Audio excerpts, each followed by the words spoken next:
And we are back outside.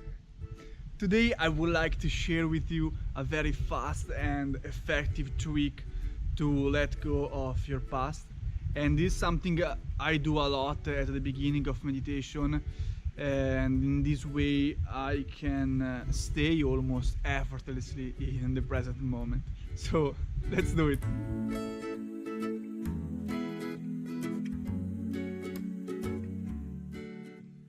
Okay, of course, if you keep ruminating about the past, no meditation can happen. It's impossible to build a sustained present moment awareness, which is fundamental to move on to the next stages of meditation, like to make your mind more peaceful, to decrease the flow of your thoughts, and to have a more or less sustained awareness of the breath. And once I heard a very wise sentence that we don't learn from our past, but we just learn by letting go of our past. And this is something I think you understand very well in meditation.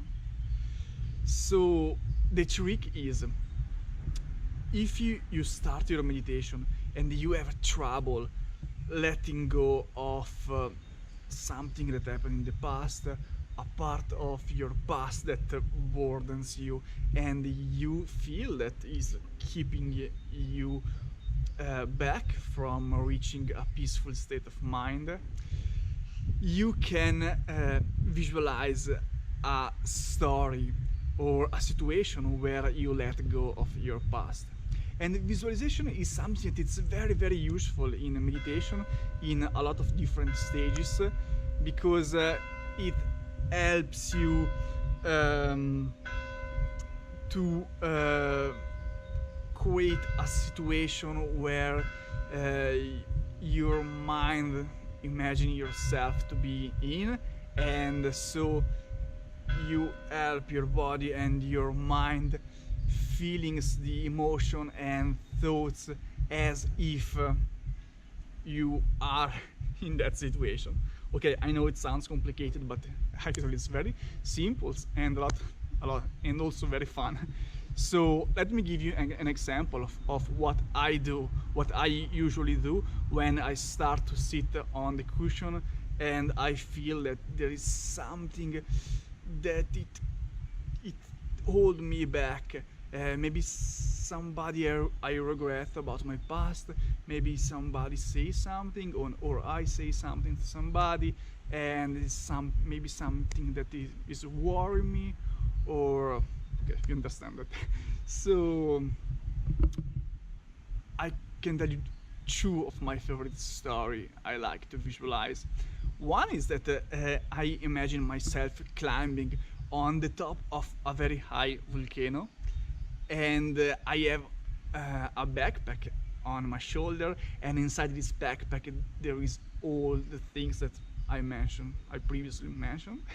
And when I arrive at the top of this volcano, I'm very tired for the hike, and so I imagine my muscles that are very tired, and a lot of aches and a lot of tension in my muscles.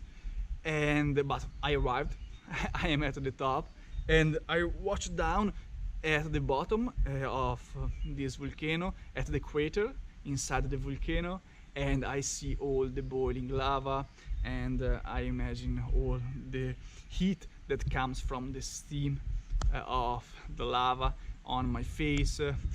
You have to add more detail that you can, so your mind actually start to believe in it. And I imagine taking my backpack off my shoulder and already feeling some relief in my shoulder, because the backpack was very very heavy.